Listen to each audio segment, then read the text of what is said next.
नमस्ते प्यारे दोस्तों, facts and fiction YouTube channel पर आप सभी का बहुत बहुत स्वागत है। हम लोग भारत देश की पौराणिक कहानियों में से एक भगवान विष्णु के 10 अवतारों की चर्चा कर रहे थे। इस क्रम में आज हम श्री हरि के बुद्ध अवतार की चर्चा करेंगे। तो बुद्ध अवतार की कथा संक्षेप में कुछ इस प्रकार है। श्री कृष्ण के देहोत्सर्ग के साथ ही कली का प्रारंभ हुआ। सनातन धर्म ने अपनी पवित्रता खो दी। वेदों की प्रामाणिकता तक पर प्रश्न चिन्ह लगने लगे। वेदों के तार्किक ज्ञान के बजाय धार्मिक आडंबरों और निरीह पशुओं की बलि को महत्व दिया जाने लगा। ज्ञानी ब्राह्मणों की जगह ढोंगी पंडितों ने धर्म ग्रंथों की गलत व्याख्या करके स्वयं को दूसरों से श्रेष्ठ बताया और समाज के अन्य वर्गों का निर्ममता से शोषण किया। इस समय हिमालय की पहाड़ियों में बसा कपिलवस्तु एक छोटा परंतु खुशहाल राज्य था। इस पर शाक्य राज शुद्धोदन का शासन था। एक रात्रि को शुद्धोदन की रानी माया देवी को विचित्र स्वप्न दिखाई दिया, जिसमें एक श्वेत 6 गज दंतों वाला गज उनके गर्भ में समा रहा था। इस स्वप्न के करीब 10 माह बाद जब माया देवी गर्भावस्था के अंतिम चरण में थी, तब वह विश्राम के लिए सुंदर लुम्बिनी उपवन में रुकी। वहीं एक शाल वृक्ष के नीचे उन्होंने पुत्र को जन्म दिया। उस बालक का मुख उस पूर्णिमा के चांद के समान चमक रहा था, जो उस रात्रि को आकाश में आभा बिखेर रहा था। शिशु का नाम सिद्धार्थ रखा गया। गौतम गोत्र में जन्म लेने के कारण वह गौतम भी कहलाया। सिद्धार्थ के जन्म के 7वें दिन उनकी माता माया देवी का निधन हो गया। उनका पालन पोषण उनकी मौसी और शुद्धोदन की दूसरी रानी महाप्रजावती, जिसे गौतमी भी कहा जाता है, उन्होंने किया। जन्म समारोह के दौरान साधु दृष्टा आसीत ने अपने पहाड़ के निवास स्थान से घोषणा की, यह बच्चा या तो एक महान राजा बनेगा या एक महान पवित्र पथ प्रदर्शक बनेगा। शुद्धोदन ने 5वें दिन एक नामकरण समारोह आयोजित किया और 8 ब्राह्मण विद्वानों को बच्चे का भविष्य पढ़ने के लिए आमंत्रित किया। सभी ने एक सी भविष्यवाणी की कि बच्चा या तो एक महान राजा बनेगा या एक महान संत बनेगा। सिद्धार्थ का मन बचपन से ही करुणा और दया का स्रोत था। घुड़दौड़ में जब घोड़े दौड़ते और उनके मुंह से झाग निकलने लगता, तो सिद्धार्थ उन्हें थका जानकर वहीं रोक देते और जीती बाजी भी हार जाते।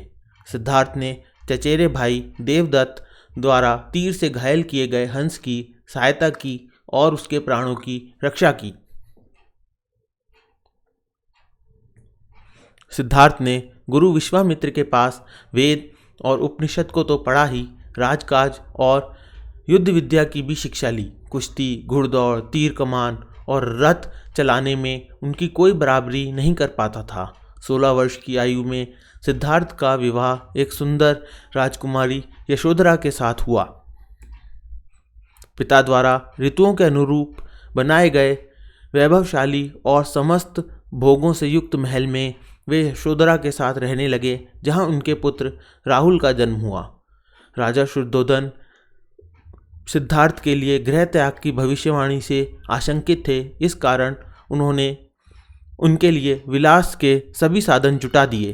3 ऋतुओं के लायक 3 सुंदर महल बनवा दिए। वहां पर नाच गान और मनोरंजन की सारी सामग्री जुटा दी गई।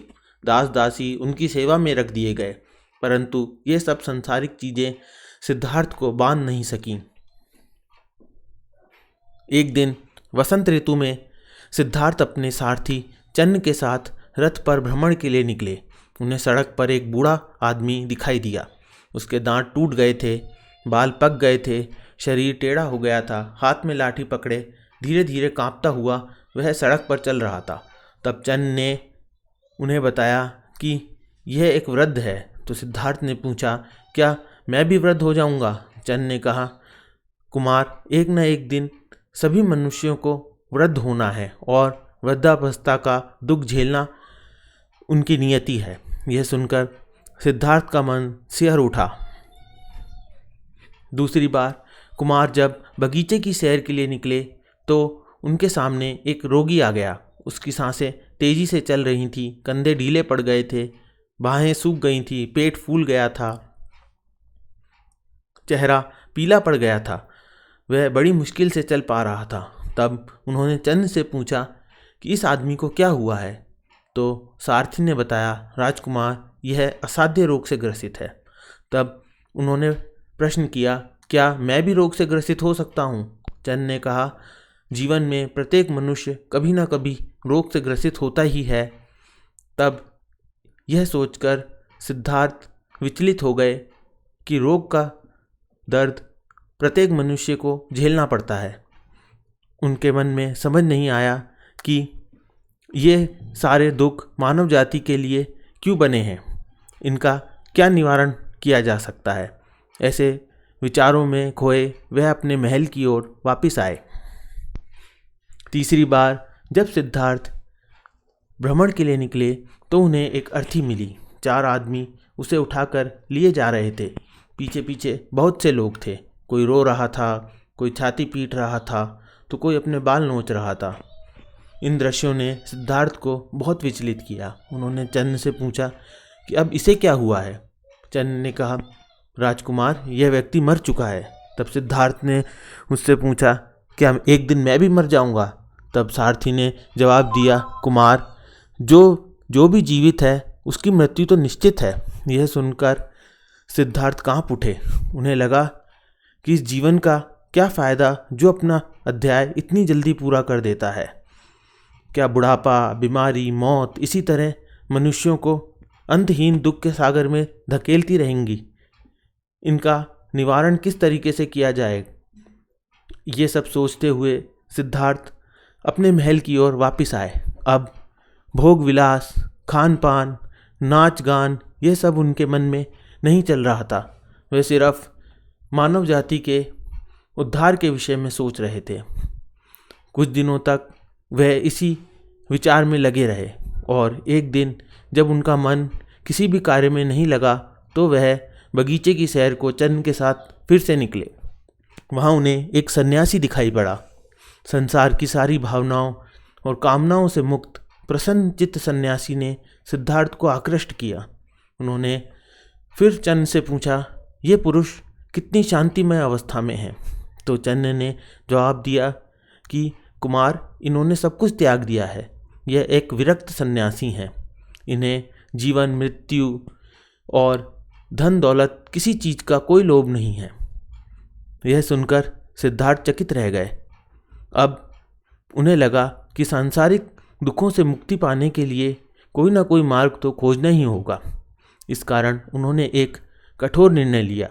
अपनी सुंदर पत्नी यशोधरा, दुधमुहे राहुल और कपिलवस्तु जैसे राज्य का मोह छोड़कर मध्य रात्रि में सिद्धार्थ गृह त्याग कर तपस्या के लिए चल पड़े। अब वे बैरागी हो गए थे और सांसारिक वस्तुओं में उनका कोई मोह नहीं रहा। वह सिर्फ मानव जाति को इन अपार दुखों से मुक्ति दिलाने के विषय में ही सोचने लगे और उन्हें लगा कि सच्चा ज्ञान प्राप्त करना है तो उन्हें खुद ही इसे खोजना होगा। इन्हीं विचारों में घूमते घूमते वह राजगृह पहुँचे। वहाँ भिक्षा मांगकर खाने लगे। उन्होंने सन्यासी आलार कलाम और उद्दक रामपुत्र को अपना गुरु बनाया।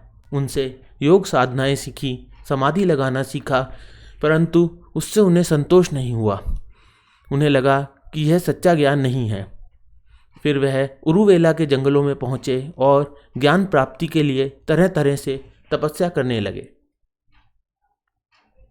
सिद्धार्थ ने पहले तो केवल तिल और चावल खाकर तपस्या शुरू की। बाद में अपनी तपस्या को कठोर बनाते हुए कोई भी आहार लेना बंद कर दिया। इससे उनका शरीर सूख कर कांटा हो गया।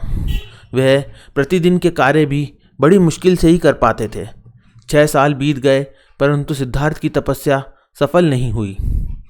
फिर एक दिन कुछ स्त्रियां नगर से लौटती हुई वहां से निकलीं जहां सिद्धार्थ तपस्या कर रहे थे। उनका एक गीत सिद्धार्थ के कान में पड़ा, वीणा के तारों को ढीला मत छोड़ो।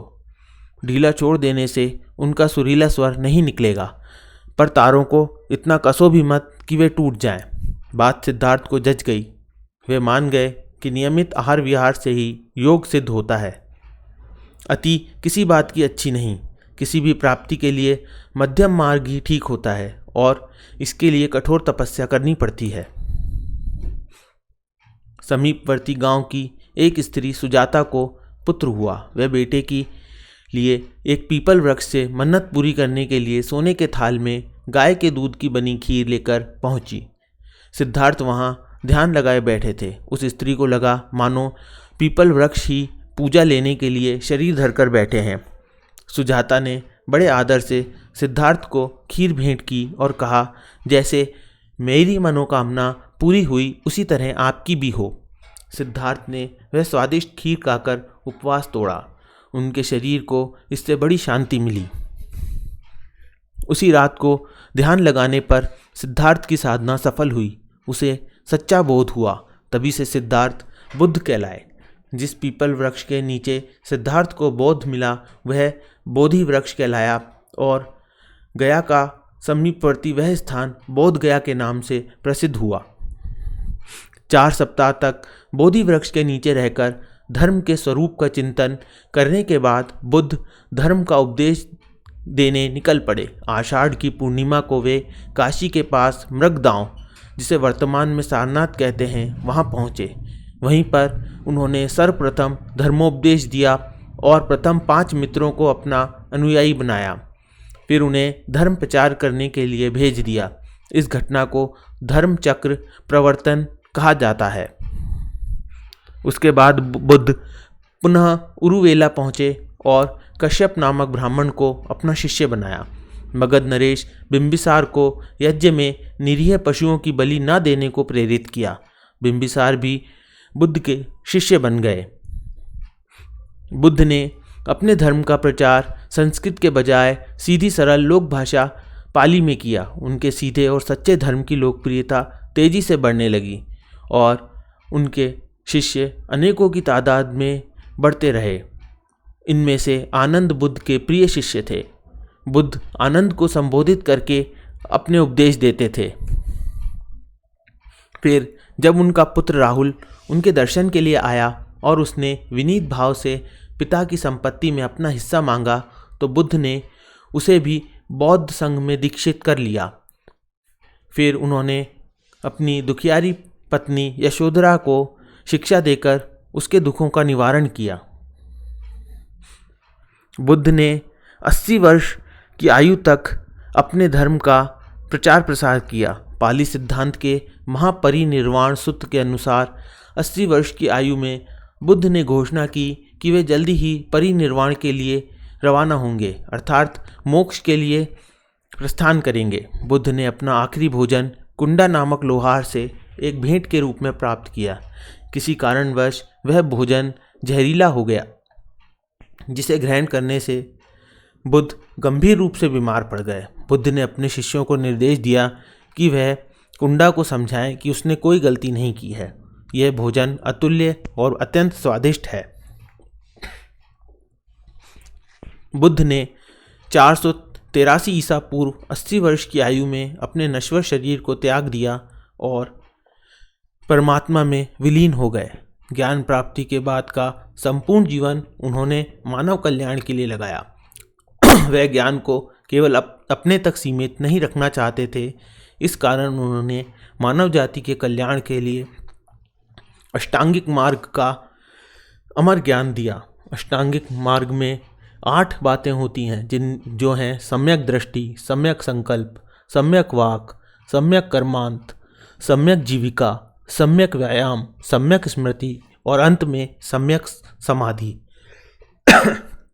इन बातों के कारण मानव समाज अपने आडंबरों और रूढ़िवादिता से मुक्त हुआ और सरल और सच्चे धर्म की ओर उसका झुकाव हुआ। तो यह थी विष्णु के बुद्ध अवतार की कथा। अब तक हमने जिन 9 अवतारों की चर्चा करी है वह पृथ्वी पर अवतरित हो चुके हैं। भगवान विष्णु के भविष्य में अवतरित होने वाले अवतार का नाम कल्कि अवतार कहा जाता है। श्रीमद् भगवत पुराण के 12वें स्कंद में लिखा है कि भगवान का कल्कि अवतार कलयुग के अंत और सतयुग के संधि काल में होगा। शास्त्रों की माने तो भगवान राम और श्री कृष्ण का अवतार भी अपने अपने युगों के अंत में हुआ था। इसलिए जब कलयुग का अंत निकट आएगा तब भगवान कल्कि जन्म लेंगे। सनातन धर्म के धर्म ग्रंथों में कल्कि अवतार से संबंधित एक श्लोक का उल्लेख किया गया है जो ये दर्शाता है कि कलयुग में भगवान का कल्कि अवतार कब और कहाँ होगा और उनके पिता कौन होंगे।